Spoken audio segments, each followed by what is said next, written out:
Operation Ambassador was an operation carried out by British Commandos on 14-15 July 1940 within the context of the Second World War. It was the second raid by the newly formed British Commandos and was focused upon the German-occupied Channel Island of Guernsey. The raiding party consisted of 40 men from the newly formed No.3 Commando under the command of Lieutenant Colonel John Durnford-Slater, and 100 men of No.11 Independent Company under Major Ronnie Tod. Due to a series of mishaps, poor fortune and the haste with which it was planned and implemented, the raid resulted in no immediate military gains for the British, although the experience gained in the mounting and conduct of the operation was to prove invaluable for the success of subsequent commando operations. Background: on the 30th of June 1940, the Germans landed troops on the Channel Islands. 2 days later, the British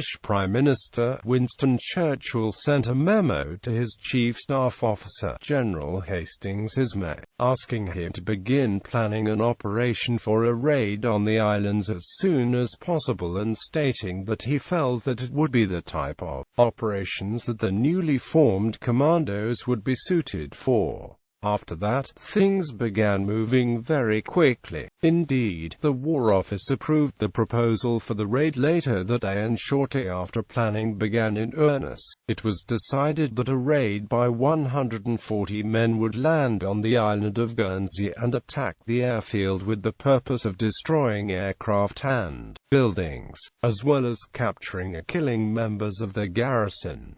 The units that were chosen for the raid were H Troop from No.3 Commando and No.11 Independent Company. No.3 Commando, under Lieutenant Colonel John Durnford-Slater, had only just been raised, having completed its recruitment on the 5th of July, and had not yet begun training, while No.11 Independent Company under the command of Major Ronnie Tod had been raised earlier in June and had a few weeks earlier undertaken Operation Collar, which had been a hastily organized and largely unsuccessful raid on Boulogne. During the planning stage, Durnford-Slater went to London, where he worked out most of the details with David Niven, who was then serving as a staff officer in the Combined Operations Headquarters. On the night of 7/8 July, a reconnaissance operation was carried out, when Lieutenant Hubert Nicol, an officer in the Hampshire Regiment who was originally from Guernsey and first commissioned in the Royal Guernsey Militia, was landed on the island by the submarine HMS H-43.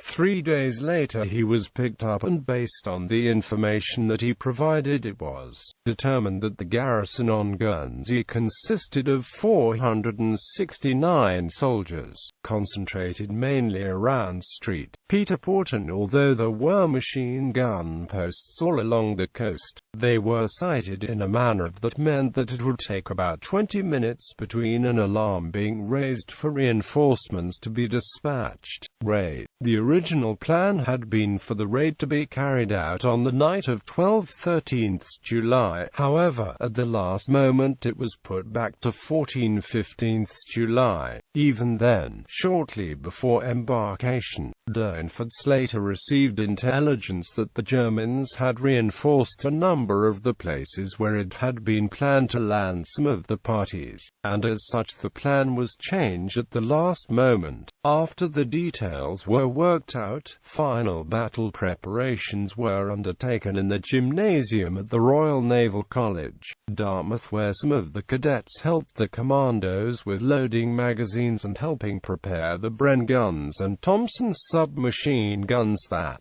had been brought down from London specifically for the operation. At 1745 the raiding force embarked upon the two destroyers, HMS Scimitar and HMS Saladin, under accompanied by 6 Royal Air Force Air Sea Rescue launch, who would take them from the destroyers to the landing beaches. They set out for the island of Guernsey. Due to the loud noise of the engines of the RAF launch, it was arranged that RAF Avroansons would fly over the island to disguise the sound of the engines. Under the plan that Durnford-Slater had worked out, he had the troops from the Independent Company attacking the airfield, while the commandos were to create a diversion.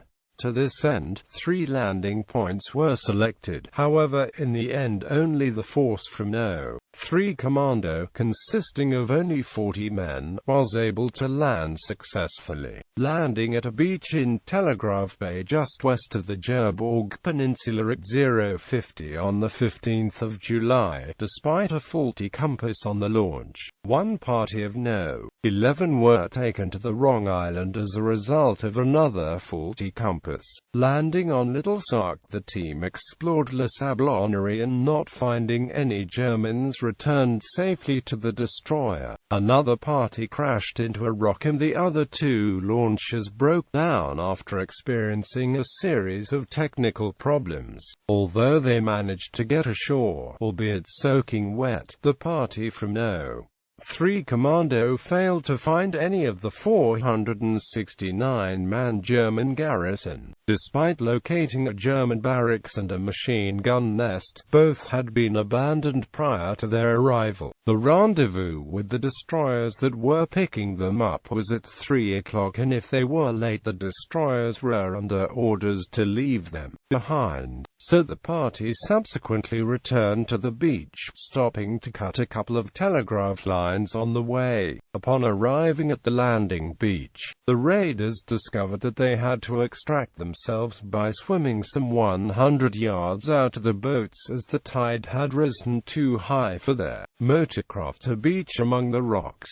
At this stage it was discovered that 3 of the men from H Troop No.3 Commando could not swim and had to be left on the beach with additional French currency. Although Durnford-Slater requested that a submarine be sent back for these men, the Admiralty decided that it could not take the risk, and as a result the men later surrendered. During the extraction, a dinghy was used to ferry weapons to the boats, but on the 5th excursion it was dashed against a rock, possibly drowning one of the 3 men escorting it. However, he managed to get ashore and was captured. Aftermath. The raid was ultimately a failure, as none of the objectives were achieved by the British. No casualties were inflicted upon the Germans, no prisoners were taken, and the only damage inflicted was a cut telephone line. Additionally, the quality of the planning and conduct of the operation has been called into question. Much of the equipment used was either not serviceable, faulty compasses, and motor launches that broke down, or inadequate for the job in launchers that were unable to come all the way into the beach due to the draft. Also, some of the tasks that had been assigned were impractical or had not been rehearsed. The wire intended for use as a roadblock was too heavy to carry from the beach, and intelligence relating to German dispositions upon the island was at best outdated or completely wrong. The commandos also found they were burdened with equipment that was not of use, including steel helmets, gaiters, and an excess of ammunition. Largely this was the result of the haste with which the operation had been conceived and then put together, but it was also indicative of the embryonic status of the raiding and commandos concept.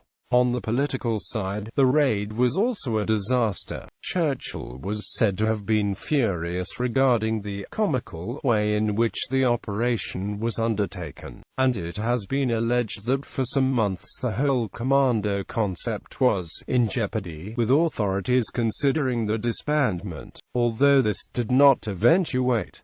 As a concept, the Commandos went on to perform with considerable success later in the war. Indeed, it has been argued by authors such as Durnford-Slater and Parker that the Commandos' future success in operations such as Overlord was in part due to the early failures such as Ambassador, as many lessons were learned that proved vital in the planning and conduct of future commando operations. Nevertheless, there were widespread changes. The independent companies were in turn disbanded and the personnel used to raise the first 12 commando units. Much work went into the training and planning side of raiding also, and for the next 8 months the commandos did little except train. To this end, formalized training schemes and schools were established, and Churchill sought to invigorate the concept by replacing General Bourne, who had previously been the director of combined operations, with Admiral Sir Roger Keyes.